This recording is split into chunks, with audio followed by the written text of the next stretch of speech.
જો તમને દર 2-3 મહિને પેશાબમાં ઇન્ફેક્શન થઈ જતું હોય, તેને કારણે પેશાબમાં દુખાવો અને બળતરા થતી હોય અને તમે આ દુખાવો અને એન્ટિબાયોટિક લઈને કંટાળી ગયા હોય તો જરાય ચિંતા ન કરો.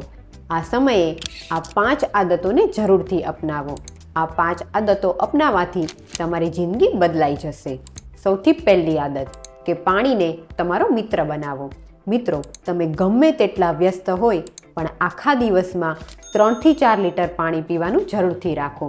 પાણી પીવાથી તે શરીરની ગરમી બહાર કાઢશે અને ઇન્ફેક્શન થતું અટકાવશે. નંબર 2, ખોરાકમાં ગાયનું ઘી જરૂરથી લ્યો. ગાયનું ઘી લેવાથી તે કોઠાની ગરમીને ઓછી કરશે. નંબર 3, પેશાબને ક્યારેય ન રોકો.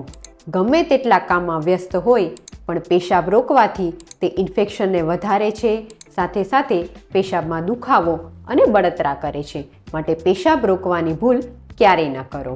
નંબર 4, ખોરાકમાં ખારી, ખાટી અને તીખી વસ્તુ શક્ય તેટલી ઓછી લ્યો.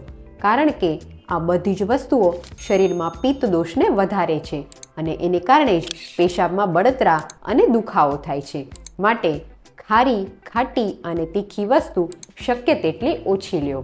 નંબર 5, સિન્થેટિક કપડાં પહેરવાને બદલે હંમેશા કોટન કપડાં પહેરવાનો આગ્રહ રાખો, જેને કારણે ભેજનું પ્રમાણ ઓછું થશે અને ઇન્ફેક્શન લાગવાના ચાન્સ ઘટી જશે.